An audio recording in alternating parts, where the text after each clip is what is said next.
Selamat pagi, saatnya bersama Alethea Voice, sebuah program yang membangun keberanian dan percaya diri siswa, informatif dan penuh inspiratif. Ajang menyampaikan pendapat, kreasi, dan ekspresi, dipandu oleh Bapak Ibu Guru yang berkompetensi di bidangnya.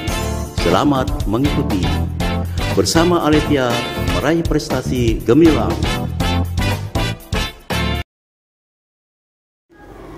Shalom, selamat pagi. Saatnya bersama Alethea Voice, sebuah program yang membangun keberanian dan percaya diri siswa, informatif dan penuh inspiratif.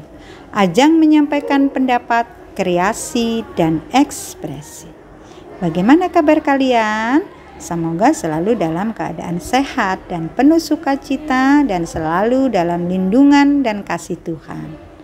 Pada edisi peringatan Hari Pahlawan 10 November, Miss Vero akan menemani kalian dalam beberapa menit ke depan, tentunya dalam program kreasi dan ekspresi. Kali ini dengan tema Pahlawan di Hatiku. Hari Pahlawan 10 November diperingati untuk mengenang kembali jasa para pahlawan yang gugur dalam melawan penjajah. Peringatan Hari Pahlawan dilatar belakangi oleh peristiwa di Surabaya 10 November 1945. Tanpa basa-basi, langsung saja kita dengarkan pembacaan biografi pahlawan nasional oleh siswa-siswi kelas 5 SD Kristen Alethea. Selamat mendengarkan. Shalom, perkenalkan nama saya Herlin Gohmasari Stefani Sitorus. Saya kelas 5 SD Kristen Alethea. Pada kesempatan ini, saya akan menceritakan biografi tentang Teku Umar. Teku Umar merupakan salah seorang pahlawan nasional dan sebagai pemimpin perang di Aceh dari tahun 1873 sampai 1899. Teku Umar menjadi panglima perang yang tak gentar membela tanah kelahirannya dari serangan penjajah yang ingin menguasainya. Teku Umar lahir di Maulaboh, Aceh Barat pada 1854. Dirinya anak seorang bangsawan bernama Teku Ahmad Mahmud dan memiliki 2 orang saudara serta 3 saudara laki-laki. Teku Umar kecil dikenal sebagai anak yang cerdas, pemberani, dan kadang suka berkelahi dengan teman-teman sebayanya.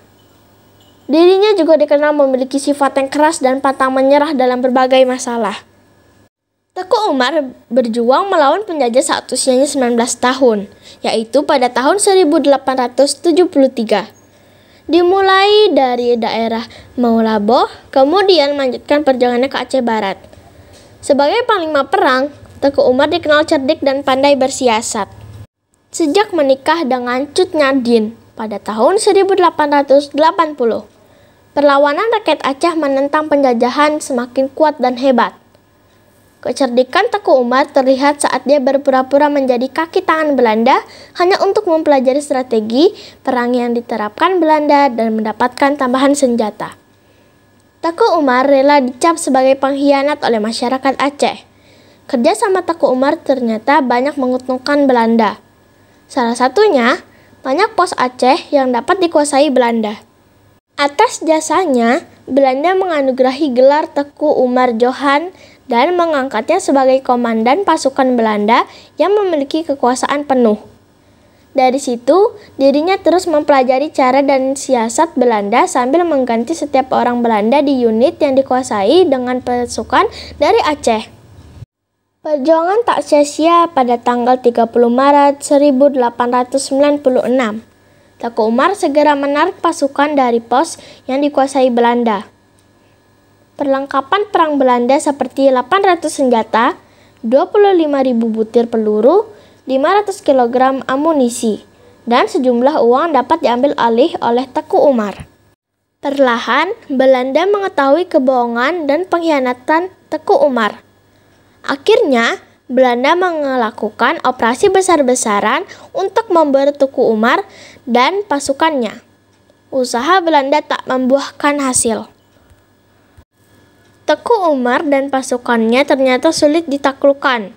pasukan Teku Umar terus mengadakan perlawanan melawan penjajah. Daerah Banda Aceh dan Maulaboh dapat dikuasai Teku Umar dan pasukannya.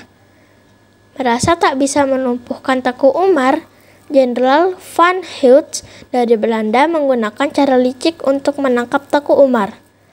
Jenderal Heut menyewa orang Aceh bernama Teku Lebuh untuk memata-matai strategi Teku Umar dan pasukannya. Dari informasi tersebut, Belanda mengetahui rencana Teku Umar. Belanda mengarahkan semua kekuatan pasukannya untuk menyerang Teku Umar di Maulaboh. Teku Umar gugur dalam pertempuran tersebut pada tanggal 11 Februari 1899. Teku Umar dalam membela bangsa dan negara menjadikannya sebagai salah satu pahlawan Indonesia. Pada tanggal 6 November 1973, nama Teku Umar resmi dicatat sebagai pahlawan Indonesia. Tak hanya itu, nama Teku Umar diabadikan sebagai nama jalan di sejumlah daerah di tanah air. Namanya juga diabadikan sebagai nama universitas di Maulaboh, Universitas Teku Umar. Terima kasih, Shalom. Wow, luar biasa, bagus sekali anak-anak. Tanpa terasa, waktu yang disediakan tinggal beberapa menit lagi. Ini berarti kita sudah berada di penghujung acara. Maka usai sudah Miss Vero menemani kalian dalam acara kreasi dan ekspresi. Saya Miss Vero sebagai pembawa acara mohon undur diri. Terima kasih, Shalom, Tuhan memberkati. Bersama SKA meraih prestasi gemilang.